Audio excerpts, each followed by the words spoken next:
2, 1. We are live in the present tense with Sam Stewart on 91.7 FM, WNJR Washington, and online at WNJR.org.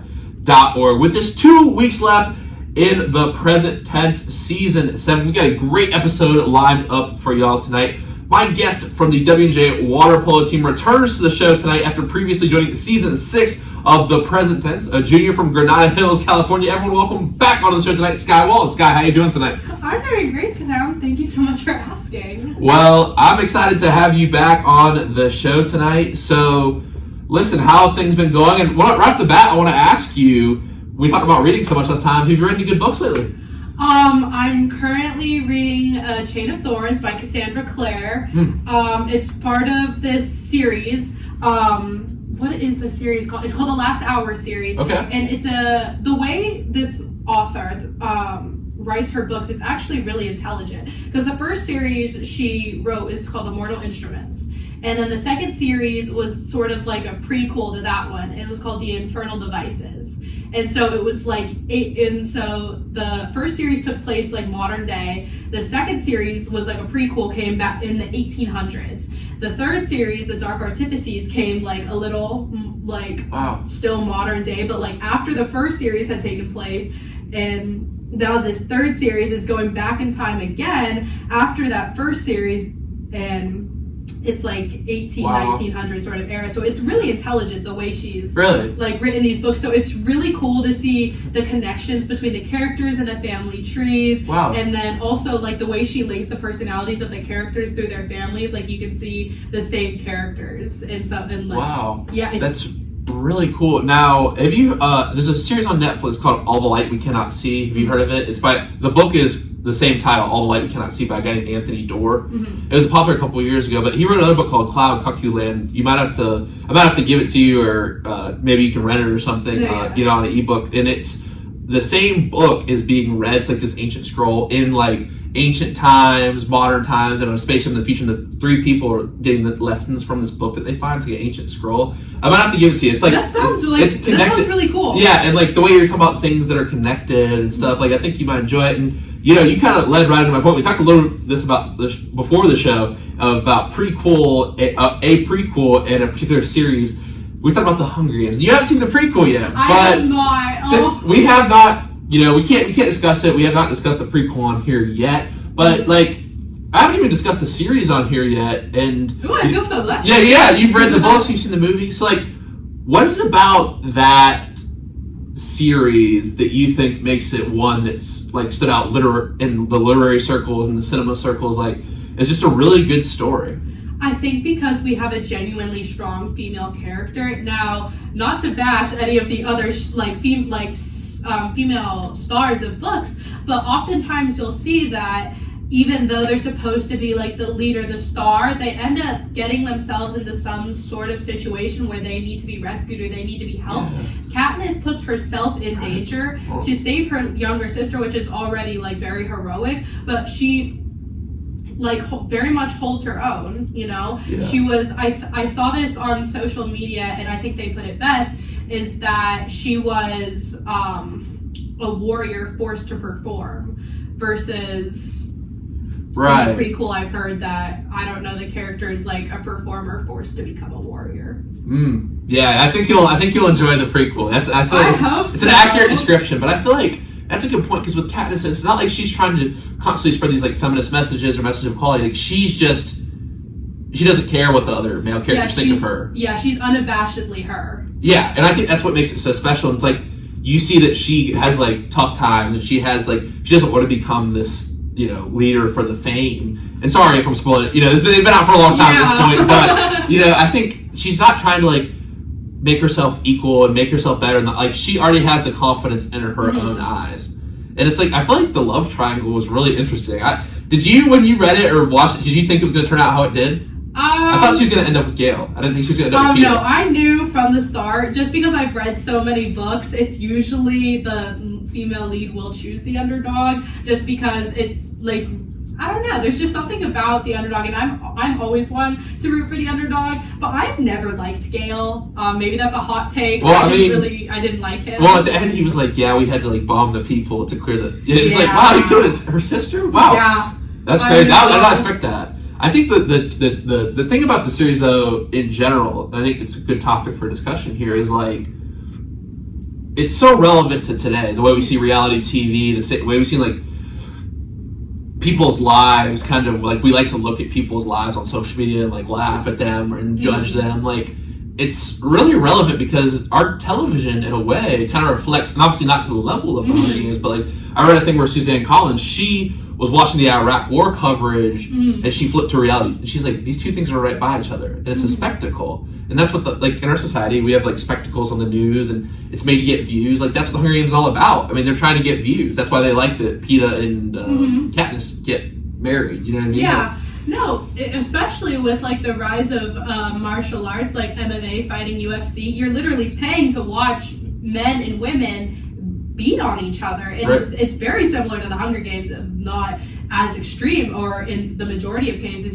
because it has unfortunately happened that athletes have lost their lives in the ring. Right. Well, I didn't even think about, I was watching football this weekend, and it's like, people get a lot of anger out watching football. That's like their release. It's their one happy, really, it's a sad thing, but there's this line from the movie Concussion. It's like, football owns the day that church used to own. It's like, people love watching football, but it's like, it's kind of like that contact, that physicality. And people have had shorter lives. Constantly brain injuries take that kind of toll on a person, and we watch it. There's advertisements for it. It's like, think about it, there's a Bud Light commercial every 15 seconds. There's advertisements. You know what I mean? It's interesting. I think that's why it strikes a chord with so many people, because it is realistic to our society. You know what I mean? And I don't know, just the characters in general, and like, there's so many sequels and stuff nowadays, and like people are remaking. Like the concept was so original. I think it was.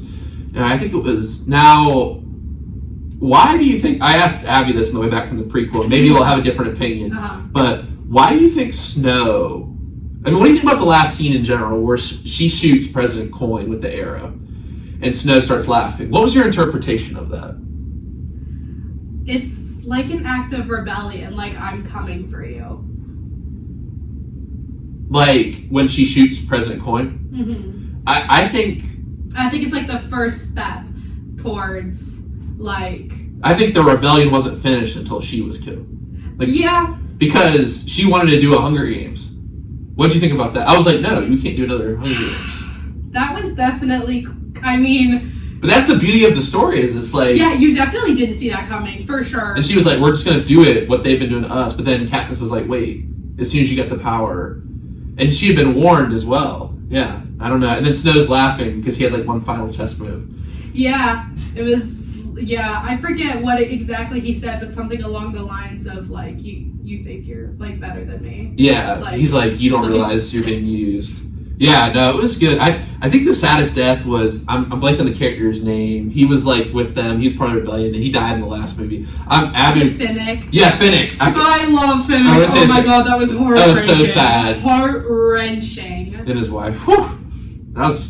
It's one of those movies that gets you emotionally involved. No, I'm a very empathetic person. Like, when I get into a book or I get into a movie, like, if it becomes emotional, like, I do cry. Like, I am one of those people. Me too. Yeah, so like, those were definitely some moments where it was just like, I just couldn't help myself but cry because, Finnick. And that's how you know that's a good story, because you care. Sometimes maybe you're just like, oh, like, you know what I mean? Like, do you feel, in terms of movies, do you have a favorite that has stood out to you where you're like, I know I asked you this time your favorite movie, but like a movie that's really grabbed you emotionally and just kind of like, you feel like the story was really good at that? And I know it's funny because you're from Hollywood, your dad works in movies, so I'm sure you've seen a lot and heard a lot about hundreds upon thousands.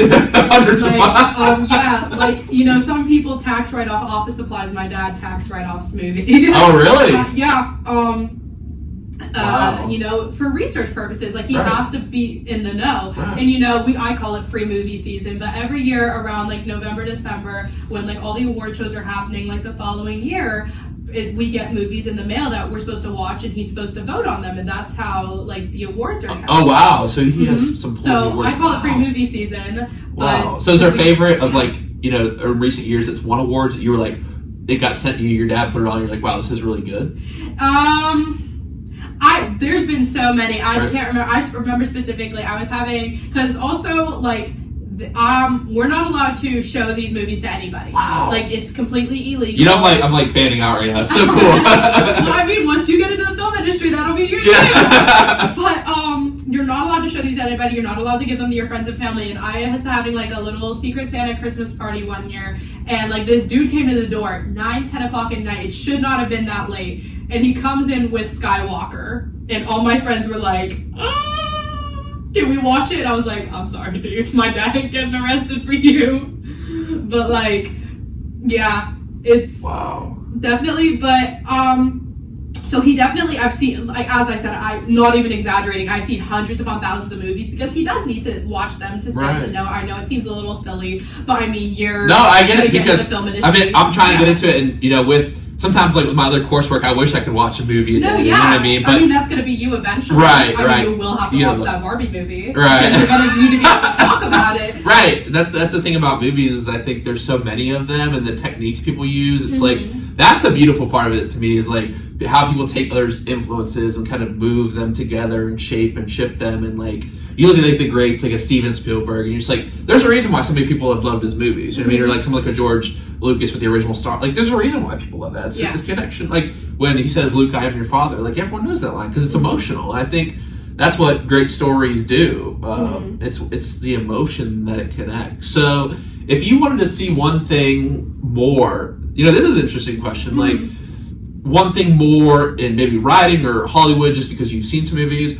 What's one thing you want to see explored more? One area, maybe a character trope that doesn't get used a lot. Like, what do you want to see more of in stories right now? Because I want to see more originality, but that's kind of a basic answer. Yeah, I mean, but you do make a point, and I feel like I've talked about this with like my friends and family before, but it's so hard to stay original nowadays because, as I said, like my dad keeping up to date, watching films, everyone in the film industry has to do that, and it's hard to keep originality when all of these new ideas are being thrown at you.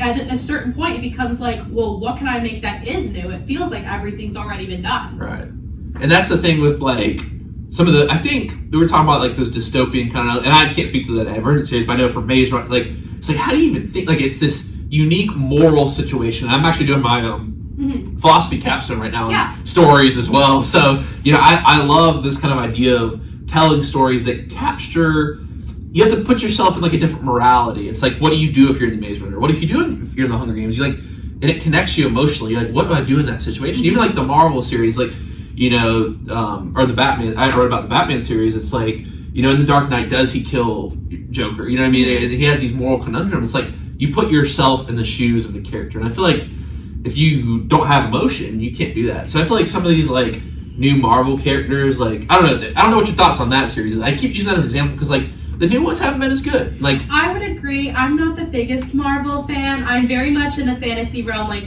Divergent, Harry Potter, Maze Runner. Have you seen Narnia? Oh my, I love Narnia. Oh my god, it is one of, oh my gosh, I actually have the DVDs in my room. Wow. I took my PS3 from home, sorry Dad. It was his PS3, but I only use it to play DVDs, because we don't have a DVD player anymore, right. But the PS3 plays DVDs. Wow. So awesome. That's how I watch my Narnia, Harry Potter. I have all the Harry Potter DVDs. Wow. Yeah. You know, and it's interesting because like, you take a story like Narnia that seems so original, but then again, like there's actually a lot of biblical themes in that. The lion dies and is resurrected. Like and there's the evil and the good, like kind of like in the Bible as well. So it's like in the Harry Potter, like there's so many lessons in that series. It's such a beautiful series. You know what I mean? No, I love Harry Potter. J.K. Rowling, like how do you think of that? You know what I mean? Like I know everybody's hating on her right now because of she did have some like opinions that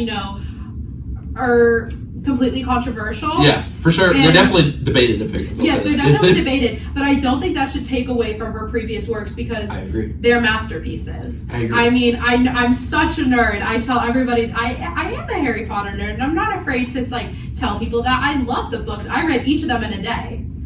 You told me that last time. It took me a day to read each of the books because I just love them so much. I could not put them down. And yeah, like all the lessons in them, like the lessons of friendship and family and the connections you make. Exactly, courage. I mean, because loyalty. The Chamber of Secrets is the basilisk, and it says when he goes in the chamber, above the chamber door, it says, "In filth it will be found." In Latin, it's like you have to go into those dark parts to find what you need to find, and find the beast that you have to. And it's just like wow, like that. I mean, it's just it it's just a good story. I mean, that's the only way you can put it. It's like there's a reason that I think humans can't explain why we're drawn to certain stories. You know what I mean? And that certain stories will remain around forever as part of our canon. Like, look at Shakespeare. You know what I mean? It's hard to read those stories, but you look at, like, the story of Romeo and Juliet. Like, they did a remake of it that I've never watched with Leonardo DiCaprio. Oh, that was I liked it. It's good. Yeah, I've seen certain scenes of it just for studying the remake kind of side of things for theater class. And it's like, man, that's really good. You know what I mean? And I don't know.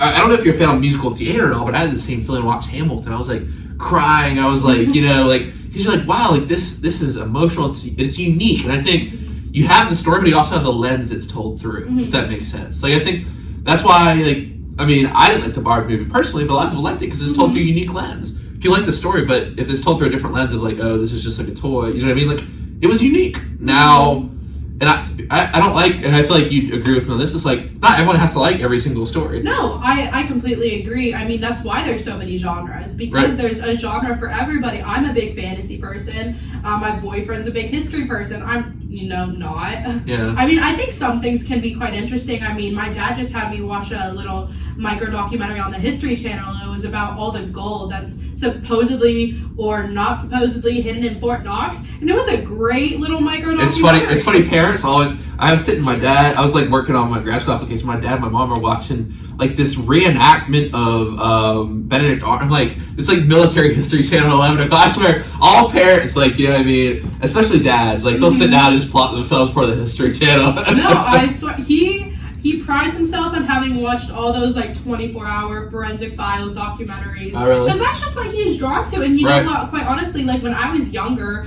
probably like 4th grade, which maybe that's a little dark, but I really did enjoy all like this true crime. Yeah, it's like even the podcasts and stuff people into nowadays. They're really interesting. Yeah, I think. Like, and the thing is, like, those documentaries can be really we studied in film class this documentary called Thin Blue Line that actually got this guy's conviction overturned. Like, that's the power of documentary as well. All my films to this point have been documentaries. And I think that, I mean, I just think that stories are indeed so powerful. It makes me scared how certain books are getting banned and stuff. And even if maybe the thought, whatever your ideology behind politics is, whether the subjects in those books should be read or not, I think it's very dangerous to ban books because it's like I saw they're banning 1984, Brave New World. I don't know if you've ever read those books, but I don't think I've read Brave New World. I don't think I've read 1984. Brave New World was banned in a lot of countries. It's like yes, there's immoral actions in this, but the way the main characters deal with it, it's like yes, those stories are dark. Like I think of have you ever seen Django Unchained? It's a Quentin Tarantino movie. I might have seen it. I feel like I have. Well, so let's take the Hunger Games for example, just because that's a good. Like, there's obviously immoral things that happen, but the author has a perspective. Like the filmmaker and Suzanne Collins had you're obviously see that immoral things that happen are bad. It's not like they're saying, "Oh, Hunger Games is good." Like you see it's immoral, and you see people have to deal with it. So it's like a lesson. Just like we can't let this happen as a society. Like authors have their perspective. You know what I mean? And that's what I was talking about with perspective of good and bad. And it's like, okay, maybe it has something immoral in it, the story, but how does the character deal with that? And that's why you need to read those kind of books. You don't ban them because people ban Harry Potter. I mean, I wrote about that. Yeah, I wrote about that in there's a church in Tennessee that burned Harry Potter books, and it's like, I feel like that's very dangerous because stories, like, that's one of the best ways we can learn. I mean, textbooks are good, but like if you're learning about morality, like, are you going to learn more from a textbook? Are you, even as a little kid, as an adult, like, or Batman has this moral conundrum where he's fighting this bad guy and it's a battle of good. Like, you're going to learn more from the story. No, I feel like, honestly, I have learned a lot more from the books I've read. I've learned about true friendships, about what, how, as corny as it might be, what true love is, how you're supposed to be true. Right, and everyone's like, why can't it be like the movies? But it's like, that's where you get your idea. Yeah, that's where, I mean... And that's obviously idea. It'll never maybe be as perfect as, like, the Titanic, obviously. But it's... yeah. I'm gonna let my boyfriend die because I don't want him on the He could have fit. He could have fit. They proved it. Yes. Oh my god. Yeah, but I'm just gonna let him float down to the bottom of the ocean for dramatic effect. Cause that's me. Well, I think that's the thing is like. Now this is an interesting question. What is a character maybe you feel like you've learned the most from? My answer might be kind of basic, but I'm gonna say Luke Skywalker, because have you seen the Star Wars series? I have. I've seen a few of them. So in Red Sith, he goes into the dark cave and teaches him, like, and he sees the as Darth Vader like in his heart because Darth Vader's his dad. He has that darkness, and like learn to deal with your darkness and the dark part of your humanity, deal with that, and he forgives Darth Vader, like the forgiveness, and shows that people can come back to the light. I'm like, man, that's, and people have said things about the TVs, but that original, like people like, that's why people are drawn to it. It's because it's the story of good and evil. And I think Luke Skywalker taught me a lot about that, you know? Mm-hmm. So who would be that character for you? You're like, wow, I learned a lot from this character. Yeah. Because I've read so many books. Like, I've read hundreds, just because I am such a big reader. But probably, I'm blanking on her name right now, but definitely, from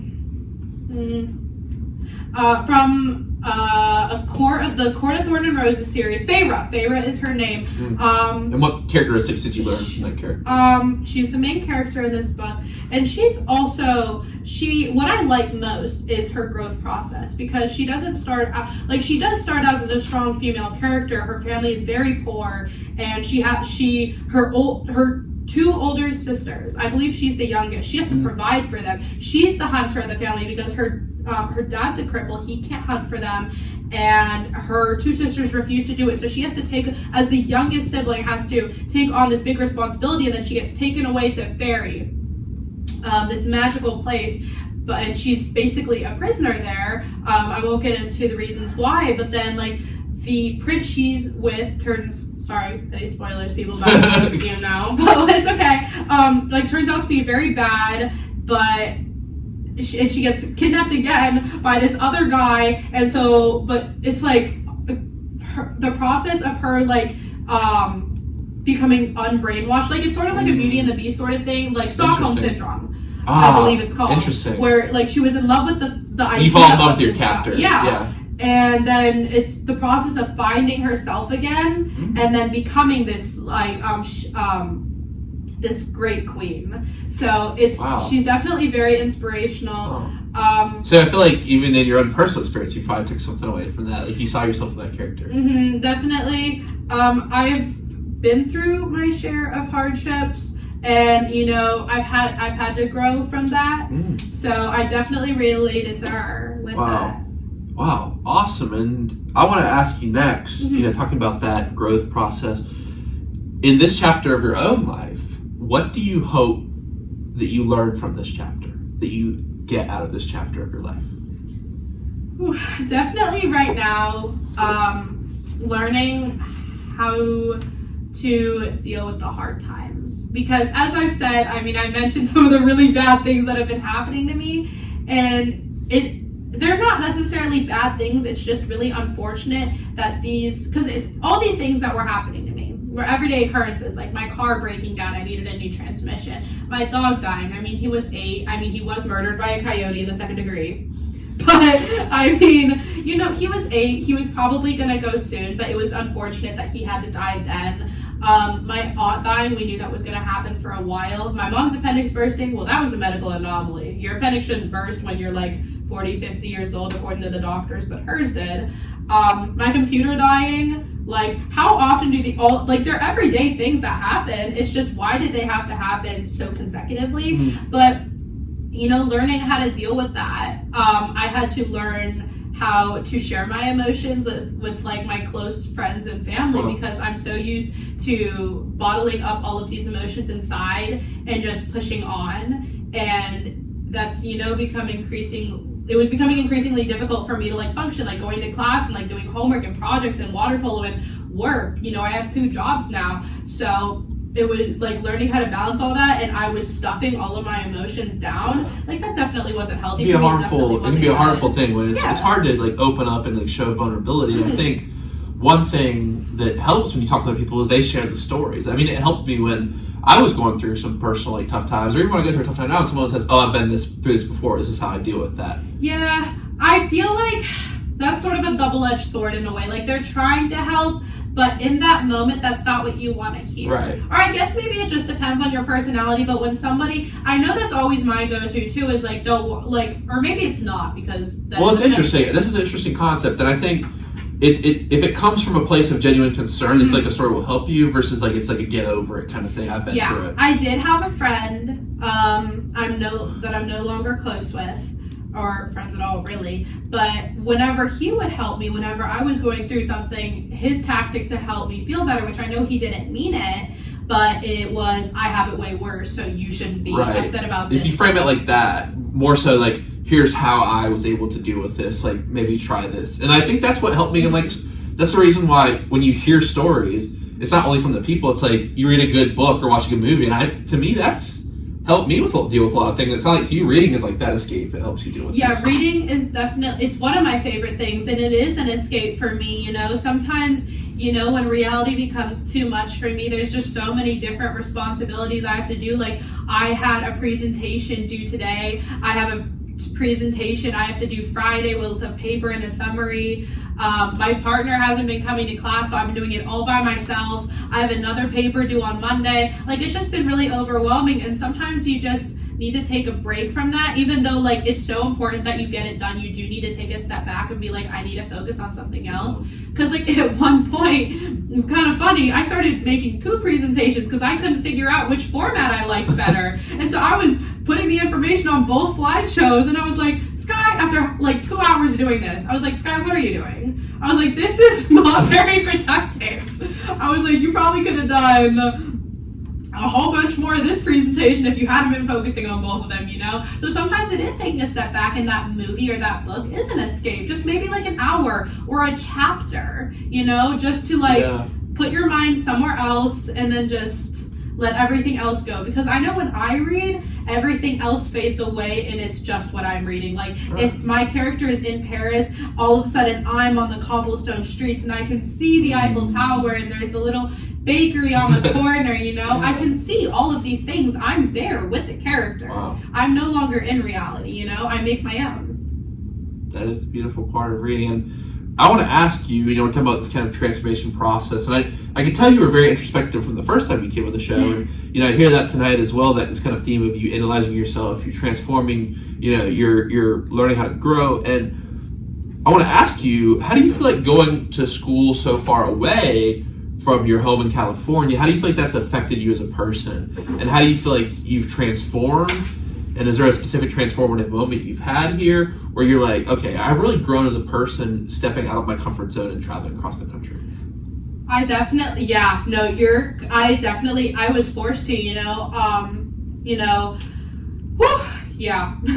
it's sort of hard to put into words, but, you know, when you're forced out on your own, like a lot of, like my mom and I weren't getting along that great because, you know, when my parents sent me away, I viewed it as like they didn't want me anymore. You know, because I had a plan. I told you this last time. I was supposed to finish my associate's degree, and then I transferred to a school like USC or UCLA. That was like the plan. That was my dream. And all of a sudden, there's a wrench thrown in my plans. You're getting sent away to middle of nowhere, Wash, PA. You know, that's not a place I wanted to be, and I felt like they were abandoning me, like I was left alone. But honestly, I'm so grateful for it now. Like, my mom and I had this, I feel like when I started to grow up was after my mom and I had this huge fight, and I hate that we had to have this huge fight for me to realize, but she cut me off completely. I no longer had an allowance, which I know y'all are like, oh my God, she got an allowance? My parents didn't do that. Well, honey, it was different in my household. But I had an allowance because, you know, the work here, you only get $7.25 an hour and you're only allowed to work 10 hours. You know, it's not very feasible to live on, especially as a college student. Like, laundry detergent is expensive, groceries are expensive. And once she completely cut me off, I was completely by myself. And I had to figure out how to manage my money. I had to figure out I had to get another job, you know? And I'm doing water polo in school at the same time. Like, I really had to grow up. I had to have a schedule. I'm like, all right, this is what you're going to do Monday, Wednesday, Friday, Saturday, Sunday, Monday, you know? I had to create a schedule. I had to figure out how I was going to do it, and then I needed to keep that, and I needed to become consistent. Wow, it sounds like you learned a lot. I'm just digesting everything you said. And that's like, sometimes when you're forced into situations where you don't know what to do, that's when you have to, life begins when you leave your comfort zone, right? No, for sure. Now, I want to ask you about the sports part of things. You know, it's a sports podcast. We haven't actually got into that yet. And I want to, you know, great year last year, 7-1 in CWPA play, tied for first in the conference. And I just want to ask you, you talked about the transformative experience you had in sports last time, talking about, a moment where you almost drowned and you kept pushing through that. And you're like, fighting so hard at your sport and trying to get better. How do you feel like sports have changed you as a person? They taught me who I am. Like,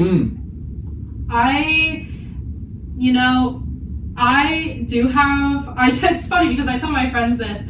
I have so much social anxiety sometimes, like putting myself in a situation. Yeah, yes. You see, I am a very social person, but sometimes, like, I'm more not social when I'm more comfortable, because then I feel like I'm allowed to kind of go in there, sort of ease into it. But when I'm put in a situation where I don't really know what's happening, I feel like I sort of have to be a little more out there. I have to be, create a little bubble around me so that I have like this wide little breadth I have to sort of operate.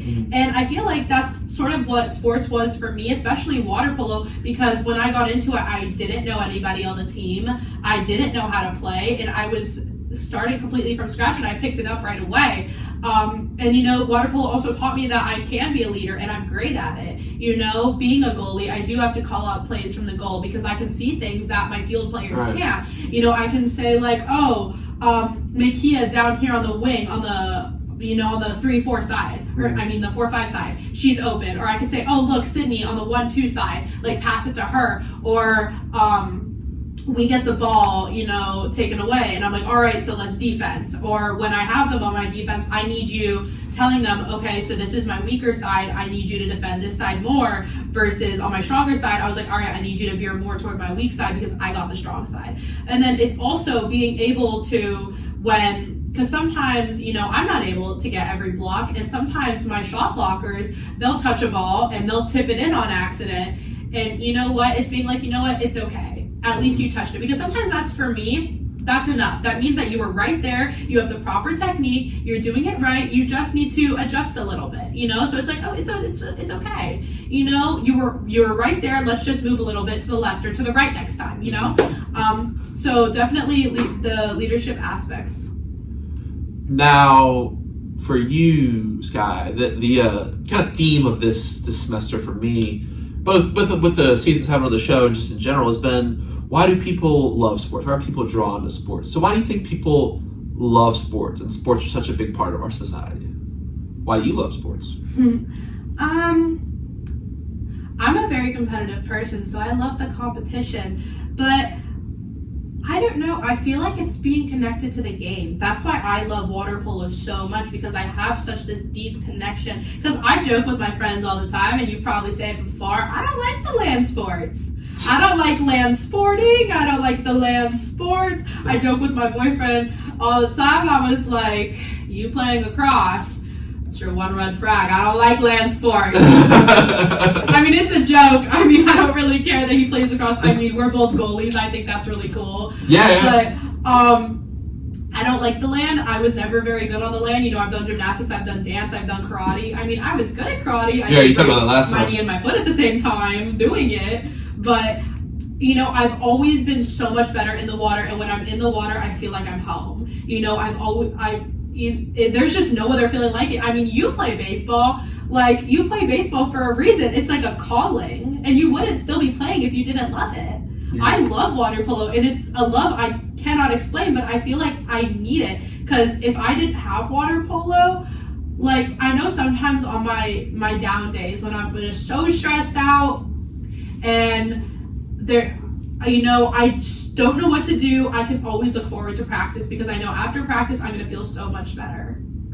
Right. And it's that escape. Like, you said it. You said everything. I don't have anything to add. And it's a different realm. It is. And you saying, I love it. You still love it. That's why we're still here playing in college. People who play all through the 4 years. Like, I think what's interesting is like the conversations you could go back and have with yourself. It's like, does that little kid want you to quit? Does that little kid want you to keep going and first fell in love with the sport? And, obviously I always ask the question, like, when did you fall in love with the sport? And you have to think about, that what would that kid say? And I think one question that I wanted to try out tonight, I knew you'd be a good person to try out some new questions on. If you could have dinner with yourself from any age, what age would it be, and what would you ask them or conversate with them about? That's definitely... Ooh, that is a really good question. Because I'm not sure. I think I would say... You can go first if you have an answer. I do have an answer. Definitely ninth grade me. I mean, I was very much quieter. I was just going into high school. And I'm also coming in as, I think I've told you this before, but I live in Granada Hills, California, and it's a predominantly Hispanic area, so I was the only Caucasian person. Not only, but like a very few. It was a very low percentage. And just, I would probably ask, like, how are you preparing to go into that, if I even prepared at all? Back then I wasn't as out there as I am now. I was definitely a lot more introverted just because I was so scared.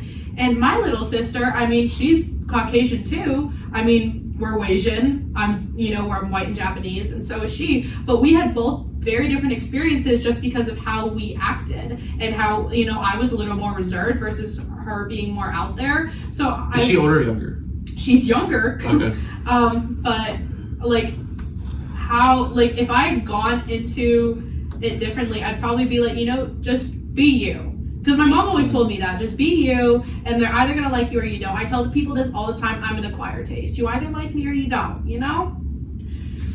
So, it's, just be you. Don't be afraid to be who you are, and don't change who you are to fit what somebody else might like. I had a lot of problems with that in elementary and middle school, and I didn't find my people until college. I talk about MJ all the time, but he is one of my best friends. Hey MJ, by the way, you can respond, man. I'll bring in the show. I'll bring in the show. I texted you the second week, but on Snapchat. Maybe you don't check Snapchat that much, but he is one of my best friends, my twin flame. Like, but he's my best friend because I am who I am with him. Right. And that's just that. I mean, for sure. Now, here's what I'll say, and I think I saw a video of this today, and he's definitely a controversial figure in the past couple years, but it was an old clip of Kanye talking about this, and he was like, I know, it's a shame, because I like... He says some funny things, I'll give him that. I think he says some really kind of wacky, out there stuff, but I think there's some valid things he says, and one thing he was talking about is, like, with kids, he's like, the kid who dresses up as Superman and jumps off and on tables, and the parents might tell him, don't be on that coffee table. The kid doesn't have any idea of what coffee is or what coffee table looks like. That kid just feels power jumping up and being Superman. There's that freedom, and it's like, I was thinking about it, it's like, as a child, you can extend that so many ways. It's like, every time you go outside, you're like, oh, look at that bird, look at that grass, you know what I mean? It's like, for the first, I heard Neil deGrasse Tyson talk about this a couple times, it's like, for the first 5-6 months of a kid's life, we're telling them to talk and walk, you know what I mean? It's like, talk and walk, talk and walk. They don't know anything else. Right, and then when they go to elementary school, it's like, shut up and sit down. If you think about it, what do they have to tell kids? Stay in your seat and be quiet. Yeah. And it's like, I feel like I want to go back to that kid who was Sam, who still, like, I mean, I love stories to this day, and I used to sit and listen to story time all the time at elementary school, and the kids would be, like, messing around, and, like, I would feel like it would help me now as a filmmaker if I could actually just go back before I had any training in film, before I made any films, before I tried to write any books, like, just talking to that kid, because I feel like as children we all have this like wonder, and I think for the most of our adult lives, I've been an adult for 4 years now, it's like I feel like you're trying to get back to that point where you live in the moment. Like, kids don't think about the future, they don't think about the past, like, you know what I mean? If they have a toy in front of them, they're just having a good time, if they're playing with their there's no worry about anything. Like, I think having those moments as a very young child, like maybe having a conversation like and seeing how he views the world. Yeah, I definitely think that would be interesting, especially because, everything that we're doing is coming from our own imagination. Like, we don't have, at such a young age, we didn't have social media. I don't know about the kids nowadays. I don't know how young you gotta be. iPad kids. Yes, exactly.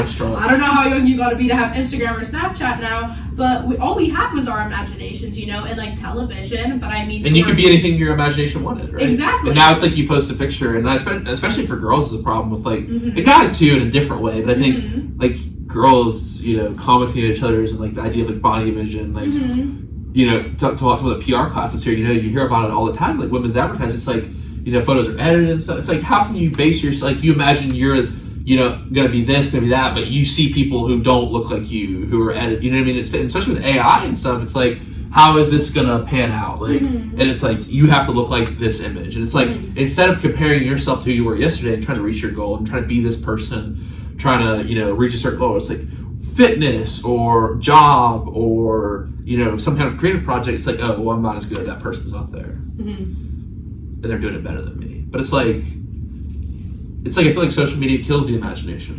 Yes, it does in a way. I mean, I feel like here's the thing. There's always that double-edged sword. I saw a Social Network where it's like it started as this idea to learn and shit. It's like it's kind of morphed itself, slowly into something very ugly. Like, I feel like there are benefits to it, and you can get inspiration. I like to watch like clips and just click and see like my favorite artists, like digital artists, like do things on Instagram and stuff, and funny dog videos. Those are always great, right? That's why my mom's reels is just like dogs dressed up. My boyfriend and I love looking at the little dog videos. And it's like there's obviously like stuff like that.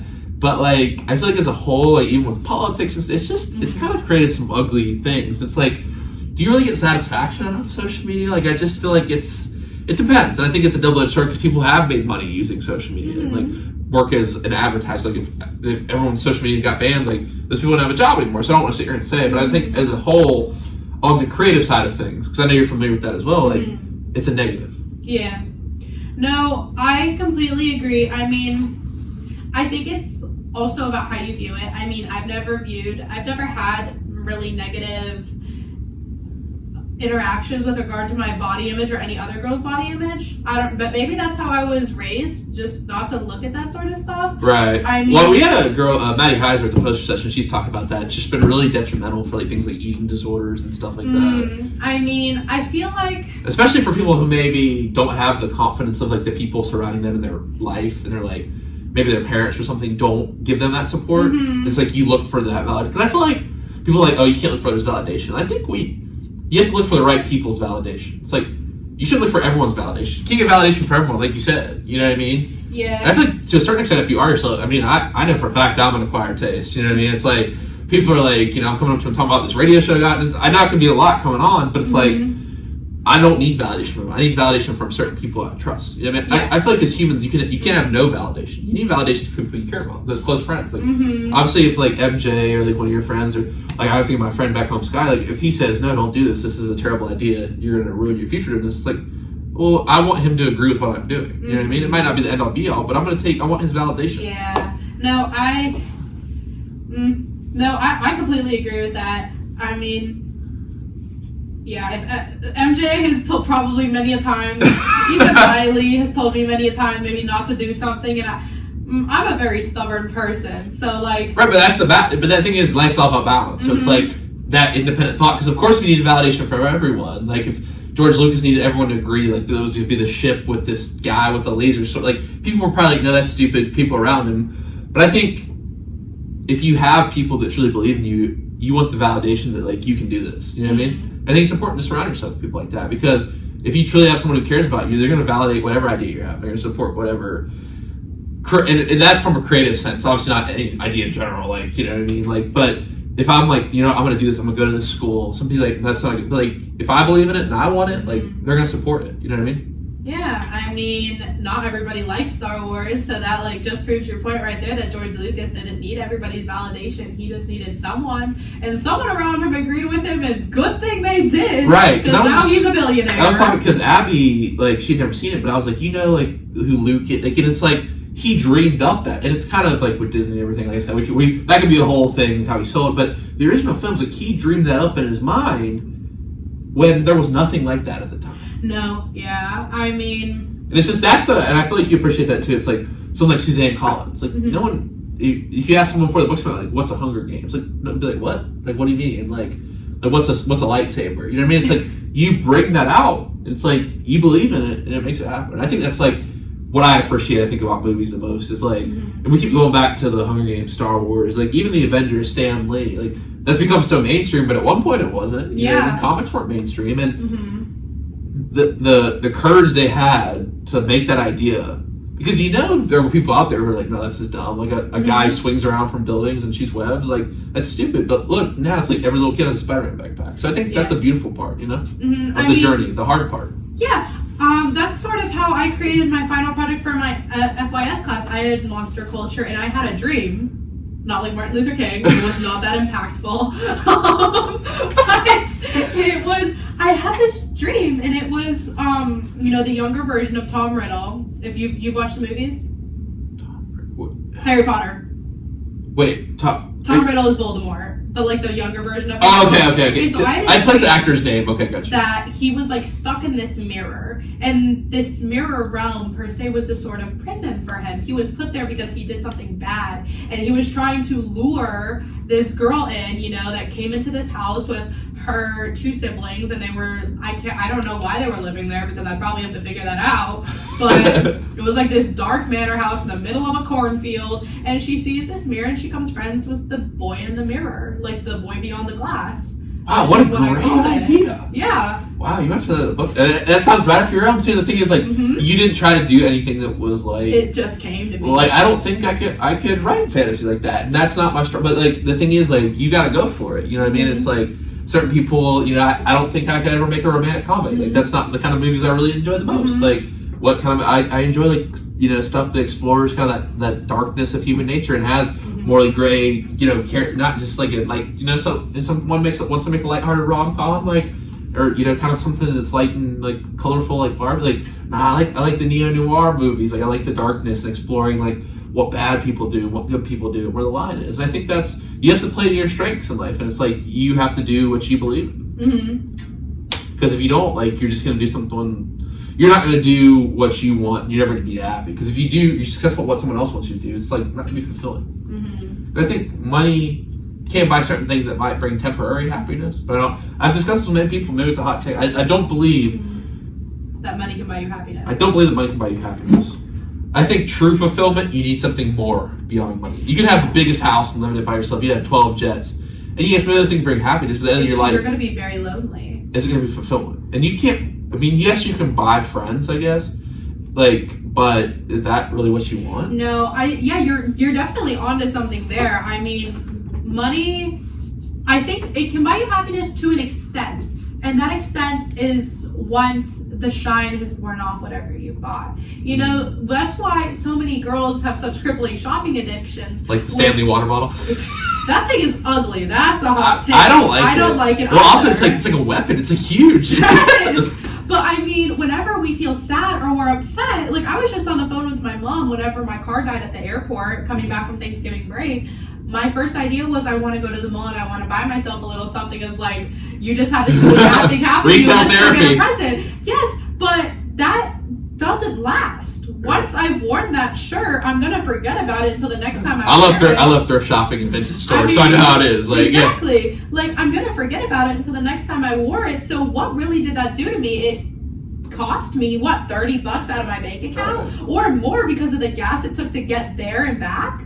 Like, right. So money can, in fact, buy you happiness, yes, but to an extent, because it doesn't last. And that's a good point. So maybe it buys you happiness, but happiness I think fulfillment is maybe a better word than happiness. Because happiness to me is like joy, fulfillment. Those are things that need built up over time. Those are when you, like, if you do something, like, let's just say, for an instant, like, let's just say you buy a present, like, and get something, like, and that brings you happiness. But let's say you're like myself, not a great runner, and then you run until you finally get that 7-minute. Like, you're gonna in that moment feel fulfillment because you can't buy it. You had to struggle. You ran for months and months and months, and you couldn't get past that 6:30 mark. And then you finally get it. Like, you can't buy that, and that's what also sports gives people. That's what films give people. That's what books give. Because the thing is, no one, and I've played around with AI. You know what I mean? And I think it's a great tool to help people study. But you tell the type of story, like, it's not good. Like, when you finally get a good story, when you create something like that project, you're like, this is good. This came from my, like, you can't buy that. No AI can create that. No AI can create human emotion. At least yet. Maybe it will, but we're not. That's the thing people don't understand is, like, what makes us most human. Those stories, like, the AI can't create that in the same way. No, It's like, maybe it can do a philosophy assignment or history assignment that a teacher's been using for 40 years. And our teacher said that. He's like, yeah, it's not, I'm going to have to adapt. And that's what happens. Because, I mean, not going on a tangent on this, I've talked about this before. It's like, I heard Sam Altman talk about this in the Joe Rogan podcast. It's like, there's not really like these blocks, these blocks like the Industrial Revolution, the Internet age, like ever since the first person wrote on a cave wall, like we've been increasing in technology and people have adapted. Like people didn't like TV at first. Mm-hmm. People were probably upset at movies at first. They're like, what is this? You know what I mean? Mm-hmm. But it's like, that's what it is. And I think that if we work alongside that, like, because I truly believe that technology would never replace that human aspect of making stories. It can only enhance it. Yeah. It's only going to help us. Mm-hmm. Because how many people can get information now at the finger, the tips of their finger, the click. I was gonna say the click of their finger, but that wasn't right. But you know what I mean. And that's just the cool part of it. And I think it's like you have to be able to adapt and grow not only as yourself but also in your beliefs. And it's like, okay, maybe I believe this. Like the world was never going to have AI, or movies were never going to be about this or made in this way. But like. That's what everyone said at some point. You know what I mean? What about the guy who invented the Gutenberg, who invented the printing press? Like, then we wouldn't have books. You know what I mean? And I think that's the beautiful part of it. And we've kind of been going back and forth with this dichotomy between movies and books. So here's a really interesting question: would you rather have your life experience? And you had a great answer to the book name question about this, The Color of the Sky. That was great. I was bringing it up as an example. Would you rather have your life made into a movie or a book? And I'm going to say the difference, and I'm not sure. The difference is the movie is more laid out. Okay. But if you think about it, I feel like the book's more up to interpretation. Because you don't create either. Right. A director makes the movie about your life. You don't make either. But an author who wrote about your life, you can interpret it in so many different ways, someone reading it. Because you see what, like, if someone's reading it in 1,000 years, they're going to see what you look like. A book, they wouldn't. They're going to see what different you look like. So that's the interesting part. And I'll let you answer it first. But I think I would say book. Like, I want a good memoir. Because, like, the person playing it, like, the cool part about this is when you read a memoir like that, you kind of put yourself subconsciously into the shoes. It's like, what if I was in this situation? Like, what if I was Sam Stewart in the podcast? And like, what would I have thought about talking to these people, about talking to water polo players and lacrosse players and all these, like, what would that have meant for me in my life? And it's like, movie, I don't know if you get that in the same way. But what do you think? Which would you have? It was the Sky movie or the Sky book? I mean, I'm a little biased. I love books. I'm a literature lover. I would definitely want my life to be turned into a book. I mean, you could fit everything in there. As in a movie, I mean, everybody has so many qualms with the 3-4 hour Avenger movie. And so many things happen in my life that it would require a 3 to 4 hour film, or maybe a part 1, part 2. Yeah, part 1, part 2. There'd probably be a part 3 and a part 4. So I definitely think a book. It would be chunky, it'd be beefy, but I'd have that good title to lure people in. But yeah, I would definitely want my life to be turned into a book because I also believe that the book is always better than the film. There's just so much more detail. Like that's an interesting question. I gotta think about that. Because there's so much more detail, and as I said, like when I'm reading a book, I put myself into the like little world or the realm that I'm in. I think the example I used before was Paris, but let's say I'm on the beach, I can feel the sand under my feet, I can feel the heat of the sand and the sun on my face, I can feel the breeze coming from the ocean, I can smell the salt, I can hear the seagulls. When I'm reading a book, I put myself wherever I am inside that book, which is why I think I want my life to be a book, because I want other readers like myself to be able to feel that, but feel how I felt when I was here. Man, I think I'd have to agree. And I think that, in a way, I think that movies that I wrote about this in grad school can be more difficult because it's like, in a movie, you can't have the luxury of when you read a book, you place yourself in Paris. Mm-hmm. In a movie, you can't like imagine Paris. Like you can't. That would be some really like just there. Art cinema or like whatever. Like no, like most you're gonna like your dad. You're actually. It's funny because we just talked about that. You go to a European country and actually film there. You have the sound people to make it sound like you have the actors who do method acting and try to look like someone like Matthew McConaughey in Dallas Buyers Club. He looks like someone who has actually this disease and he's lost his weight. It's like, but writing, it's like the imagination is a two-way process. It's like they're giving it to you, but you have to create it. And also with regard to movies, I mean, I've heard so many times people go to see a new movie in the theaters and they're like, that's not how I expected it at all.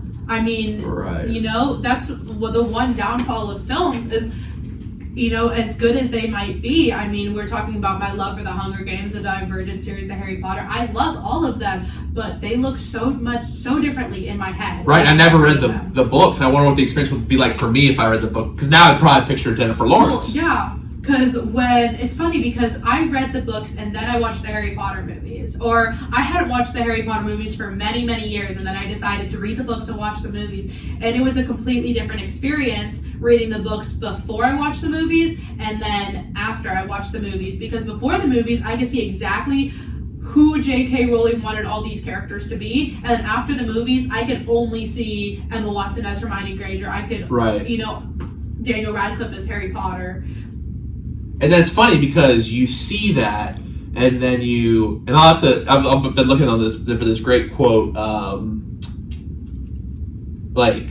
I'm using my caption, I will use for a quote of the day today, but I think it's like interesting because then you see someone like, let's take a famous actor like Daniel Radcliffe, they're like, oh, Harry Potter's in this, like there's like memes about it, or he's in it, or like Adam Driver is like, you know, they're like, or, you know, Mark Hamill is Luke Skywalker, or I'm trying to think, Dwight's a great example. It's like, or I don't know if you're a fan of Friends. Oh, I love Friends. Yeah, Jennifer Aniston's like, oh, that's Rachel Green. That's Rachel Green. And then there's a little mini series called Band of Brothers that Ross is in. And we're like, the lieutenant who's such a mean guy. That's Ross. Like Ross isn't supposed to. You know what I mean? It's like it's interesting because it's like then we associate that character with that person. I don't think we do that. Well, we can't do it in books that way. But it's like if you saw Dwight or Steve Carell, like I'm like you can't see anyone other than the character that they are most famous for. And that's what a lot of actors struggle with, I think. I don't know. Maybe I don't think that's a crazy take either. I think I've heard certain actors talk about that. It's like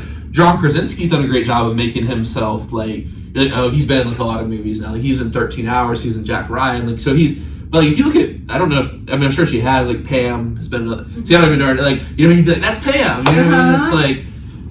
That's the interesting part, this difference between books and movies. No, I completely agree. I mean, when I read a book, if I don't like how the author portrays the character, I imagine them some other way. Like really? Interesting. I don't know why, but sorry guys with long hair, but I don't like guys with long hair. Generally. Doesn't your boyfriend have long hair? He has a mullet, and we'll get back to that. That's a lacrosse thing. Shout out, Riley. I appreciate you. We'll get you on the show. We'll get you on the show. Make it happen. But I'm not. You know, some guys do pull it off, but you know, sometimes when an author describes long hair, I'm thinking like long, like a girl long hair. I'm thinking it's down to their waist. And you know what? That just isn't for me. So I change it in my head to like a short haircut. And I can do that with a book. I can't do that with a movie. I can't be like, nope, I'm just going to cut your hair right here and we're just looking at it like that, you know?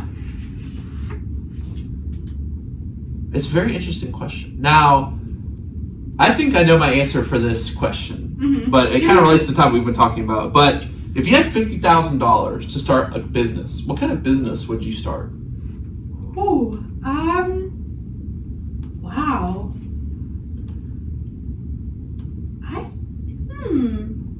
You go first. So I would say a bookstore that's also like a surf shop, where you get that's kind of a cool because idea. I mean, well, actually, it's funny because you're from California. I went to San Diego. I think I might have talked about it 2 summers ago. I actually went to Australia this summer, so I love the surf shop vibe. And I know you know the vibe I'm talking about. People around here don't get it. It's like just really chill. Like it smells like wax in there. It's just nice. You know what I mean? But imagine if you get like some cool books along with like some used books and like all the surf gear could be like cheap. Like you know, I got the capital to start it, right? So. I think some kind of bookstore, smoothie, surf shop right on the beach of LA, maybe. Okay. Long Beach, California. So now that I understand where you're coming from. I see, okay. Does this have to be like in reality? No. See, there we go. It would definitely be in a world where like magic exists, but I would create a bookshop that had different like themed rooms that were completely realistic that went along with these themes so that readers could come and they could be immersed and their favorite scenes from their favorite books. Like, imagine being able to go and stand in the Hunger Games arena. Now, nothing bad is going to happen. Yeah, I don't think I want to do that. So you know that nothing bad is going to happen to you, but being able to step foot, like, in the grass, like that first Hunger Games, the cornucopia, being able to run your fingers along the metal, being able to smell the daisies in the field. I mean, that'd be really crazy if you stepped into the Hunger Games. Like, you had to... Yeah, or, like, being able to smell the fresh blood in the air. I think that completely takes you to... Yeah. I mean, that's a little dark in my head. No, I see where you're going, though. No, that's crazy. So, have you been... Okay, I forgot to tell you, I actually went to LA this summer on that flight to Australia. I stopped for a day. So, we went to the Modern Art Museum that's there. It was really cool. Oh, I love that. The Koya Ashugama Infinity Room. That's really cool. And then we went to... I forgot to tell you this, the Last Bookstore. Have you ever been there? When you said the theme rooms, the theme rooms, they have theme rooms there, like different artists and like the horror. I mean, obviously it's not like the extent of your magical world, but it's like they have like a room where it's horror and it's like there's like a tree and stuff. I vaguely remember because we stopped for a little bit. It's like there's so many books there. Amazing bookstore. But they have the theme rooms there that you were talking about. So you've been there before, I assume. Oh my god, hundreds of times. How far do you live from there? I usually take the trains because it's just better to find, like, when you don't have to park, it's so much better. Just park at the metro station and then you take the red line down to... We Ubered. Oh, okay. Because we were on our flight to Australia got delayed, so we had a day in LA. And I was like, we'll go see some art stores and some bookshops. So. But I mean, driving, maybe... It depends on traffic. If there's no traffic, I'm probably getting there in 30, 40 minutes. With traffic, I mean, who knows? Wow, that's so cool. I don't know if my dad is going to listen to this tomorrow or he wanted to sleep tonight, but we went in there and we saw this amazing books. That's so cool. Oh, it's fun, small world, you know what I mean? That's crazy. So, so many people get married there. What? Yeah, people get married in the Last Bookstore. It is a nice scenic. It's like the little archway of the books, they get married in there. Wow. That's really cool. Hey, Riley, you know what to do, right? No! Wow, that's so cool. It's so funny how you see something then you talk about it with someone. Oh, it's cool. Now this question, I want to ask you this question as well. If you had to have an abundance of one thing, what would it be? Books. I knew you were going to say that. Oh my god, if I was immortal, I had all the time in the world, I'd read... I wouldn't say all the books because, I do draw a line at some of them. There are some that I just can't even read because they're painful. But definitely just books upon books. Wow. I mean, I said adventures. That'd be a little more meta, but I think you can have adventures through books. So I want a lot of books. I want a lot of movies. I want a lot of travel. Just experiences, adventures. No, yeah, I would agree with that. That's a kind of cool take. But books are always great. I didn't think about that. I feel like when you ask that question, a lot of people think materialistically, just like I had to be following that. Just said money real quick, and I was like, okay, you guys just kind of defeated the purpose because I don't want to make it feel bad. I don't want to be like, oh, well, I was thinking experience. You know what I mean? But yeah. So how would you rephrase it? Maybe you'd say like abundance of a non-material thing. Of a non-material thing. But then it's like you're really limited. Because you could say, like, joy. Ooh. I don't know. I'll have to get in the lab over the winter break. Yeah, present tense. You're getting a little excited over there, oh boy. I feel like unlimited water polo. Because, Well, unlimited stamina would be good. I mean, with these asthma lungs, we be needing. But definitely being able to play water polo for the rest of my life. I mean, I am graduating early, like I said. I'm probably not going to play in grad school. Like, this year, next year, that's it. For water polo, I could probably play on a master's team, but when am I going to have time, pursuing a law internship and law school, becoming a lawyer? I'm just not going to have time for that anymore. Also, I mean, who's going to take a lawyer seriously when they're prancing around in a bathing suit or in a men's case a Speedo for fun on the weekends, You'd be surprised. People get into all kinds of different things. That's my lawyer over there. I don't know if pickleball is popular in LA. We see it's becoming bigger everywhere. It's crazy, but it's funny that people get into that. Like, you gotta find something to get into, and that's an interesting point. And it's funny because you kind of just jumped over software, and now we're having like the conversations I usually have with the older people who come on the show. It's like you gotta find that competition wherever it's at, and you gotta be like willing to keep doing that, because I think as athletes, like, it's a gift and a curse competition, because if you don't have competition, you're going to start turning to things like a lot of former athletes struggle with, certain things of like maybe abuse or like depression. It's like, we need that competition where it's like you training for a marathon against yourself or weightlifting, trying to get this way. Like, you have to be, and I think like doing something like, for me, like probably not baseball because my shoulder's hurting, but like pick up basketball or something like that, or even trying something like running, or for you doing water polo or some other kind of swimming or water activity, you know what I mean? Or I don't know, you should try surfing. Have you tried surfing before? I have not. Really? Live in LA? I know. I mean, it's actually kind of funny because, I mean, my sister and I have always grown up going to the beach, and like this surfer came up to my mom and dad one day. He got really creepy, dude. He goes, y'all live around here? And my parents were like, no. And he's like, because your daughters like play in the water, like they be playing here all their life, like they play like the kids who that's a little creepy. No, it is creepy, but I mean, take that as a compliment. I play in the water like the kids who live on the water play in the water. That's funny. But now you probably be good just because, that ability to just float is big. And I wanted to ask you about this. Like, what is it? I was just talking to someone today about Serbia. Like, for Coach Nicole, like, what is it like working with someone like that who does have the experience of being from Serbia, where water polo is so big? He actually coached for Team USA against the Serbian national team one time. Like, I was looking up. Like, so what has that experience been like? He's one of the absolute. Sorry, Coach Wald was my very first coach. Sorry, Coach Joseph too. I've only ever had 3 water polo coaches in my life, and I started playing water polo with my coach Juan Saleas, and I started playing for his club team because he taught me how to play in high school. So I was playing in club and high school at the same time.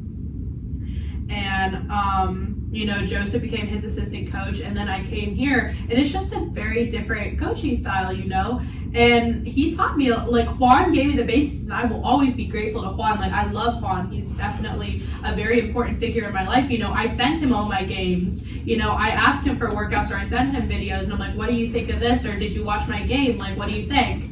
And, he came to some of my games when we had my spring break training trip in Los Angeles. Right. Juan is a very important person to me. He always will be. But Nikola has, he's very different. And it's so, it's amazing to learn from somebody so experienced as him, because, he's also taught at the Naval Academy. He just succeeded Harvard's coach as the D3 Water Polo Rules Committee chair. He makes jokes. He's, like, everyone's like, why are you here? That's what the person said. Yeah, he should be at Harvard or Yale, somewhere big where he can make more money, because how much can W&J really be giving him? Well, $50 million endowment we just got, hopefully a little more, right? I hope so, because he deserves it. But coaching both teams too. He's an astounding, amazing coach, and he has become like a second father figure to me, and he is so passionate about what he does, and the way he breaks everything down. Like, even as a goalie, when he's talking about plays in the field, I can even understand it, and I understand what's happening, which has been very hard for me being a goalie. I never really understood the field, but it's amazing. And also, he looks, I don't know if you've ever seen him before or in games, but sometimes he can come off a little scary. Like, he is this big man, and you see him get angry, and you see him sort of yelling at the boys team sometimes, which he doesn't really yell at us. We like to believe he likes us more. That is neither confirmed nor denied. But he treats us like his second family, He brings his sons to practice. They're maybe 8 or 9 and 13 years old, and they play with us. And he doesn't treat them any differently than a D3 collegiate level athlete. He puts them in the pool with us, and we play with them. And he's like, don't go easy on them. Like, his 9-year-old was 8 last year, latched onto my back, and he said, push him off. And I went, that is your son, sir. I don't know if I feel comfortable doing that. And he's like, push him off. And I went, I'm pushing him off. Wow. I got drowned in a game one time, and he was like, what happened? I was like, I got drowned. He said, okay, drown her back. He said, if she's going to drown you, you drown her right back. And I was like, nobody's ever told me that before, but guess what? I don't think many people know how intense water polo is. No, they definitely don't. It's not a very well-known sport. It is very exciting. It is exciting. Well, I like watching the Olympics. That's really the one time it's really showed on the national stage, and it's like, because anyone who's been in the water, whether it's the ocean or the pool, know how hard treading is, and then level of physicality, like it's up there with like foot. You know what I mean? And it's like in addition to like tackling and scrapping, clawing, like wrestling or football. In some of the football tackles, like it's there's like elbows and stuff flying too, right? And it's I've read articles about some of the old matches between like Yugoslavia and the Russia. The water. Yeah, it's just like wow. I mean, this country's really get into it. It's like, I don't know. It's a very interesting sport because it is difficult. It is very passionate. I mean, this was my last year of Junior Olympics this summer. I aged out of USA water polo, but it does get very personal. I mean, in all sports, the goalie is a sacred player, and I had to go in the field at one point because one of our field players got injured, and she went in the goal because we didn't have anybody on the bench, and I went in the field, and I was like, you don't touch her. I was like, you leave her alone, and they laughed, and guess what?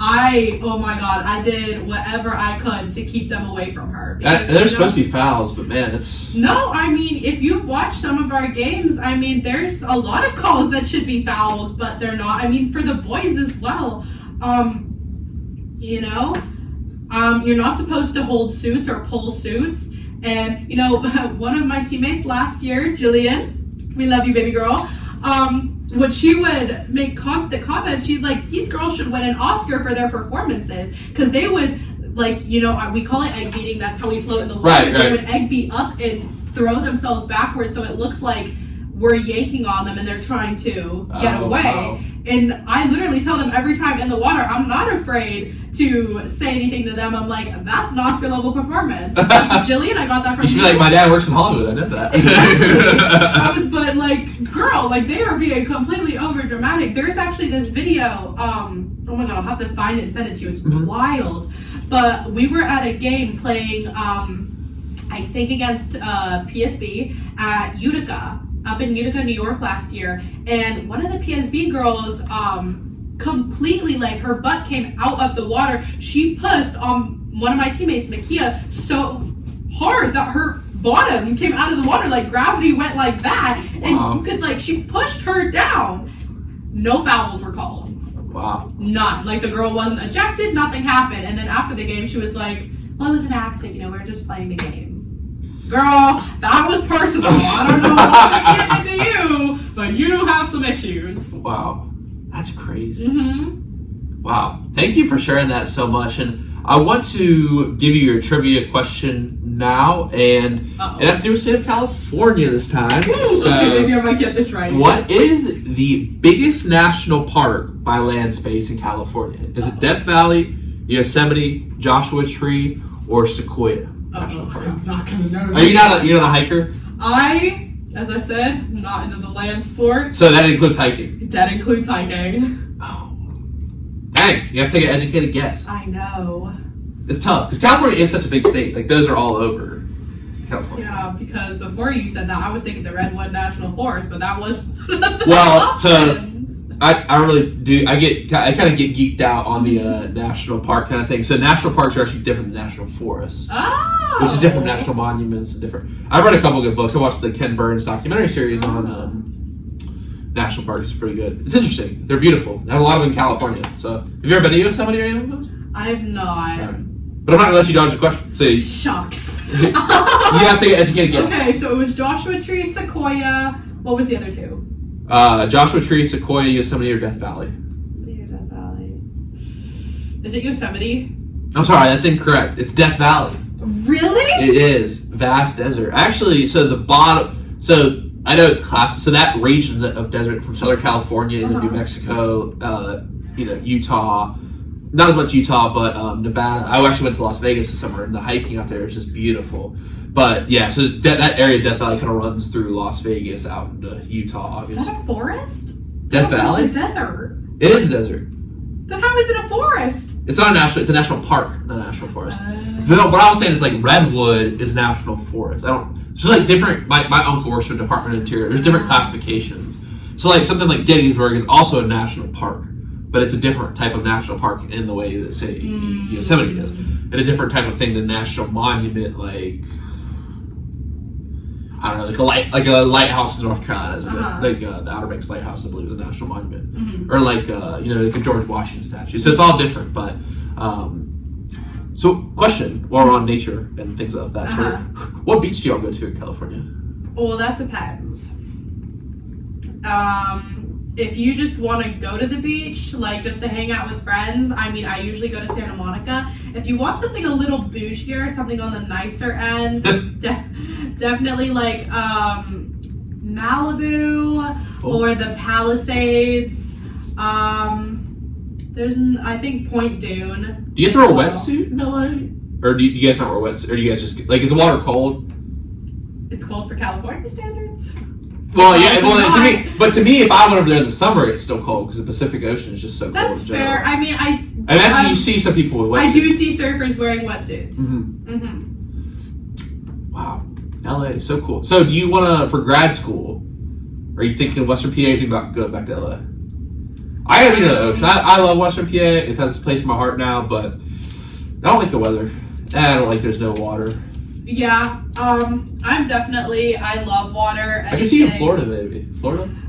I don't like the humidity. I don't like that. If you go out at night, you could go out at 8, 9 o'clock at night and it is 80 degrees outside. Yeah. I'm definitely going to go back home, especially because I want to become an entertainment lawyer, and there's just not a big field out here. Entertainment lawyers? She might be like Britney Spears' lawyer. Oh, yeah. Kim Kardashian. I want to hear all the tea, and then people be like, so you work with Kim K? I can't tell you anything, but let me tell you. When I get my movies going, I'll get you as a lawyer. Yeah, you're gonna have to block me out, and then do the audio voice doing exclusive. Yeah, that's funny. Well, Scott, thank you so much. This has been so fun. I've got a quote. Actually, I didn't know what I was going to do coming to the show tonight, but I've got a quote I actually wrote as part of some of my writings, and it's, "I have never been alone while reading, not once." Wow. Because I think, to summarize our point, the power of stories and the power of books, and in film to a certain extent, but really books, is that you're put into a world where you're not alone. You might be in the middle of Alaska reading a book in a wooden cabin at night, and it's snowing and there's not a human but you're not alone because you're with the characters in the book. I mean, Cassandra Clare said something similar. She said it was books who made me feel as though I was never really alone. Wow. Great stuff. Scott, I want to say thank you so much for coming to the show tonight. Good luck with this upcoming season. Thank you guys, you. Get started with games in the spring semester, but good luck the rest of the way. And I enjoyed our conversation here on the show. Once again, thank you. Of course. Thank you so much. All right, everyone. We'll be back Thursday. Jaden Watt and Hannah Archer from the basketball team will join the show. And then next Tuesday night, it's confirmed, 9 p.m., Aaron Thompson, season finale, will join the show. We've got a couple more left on season 7 of the present tense.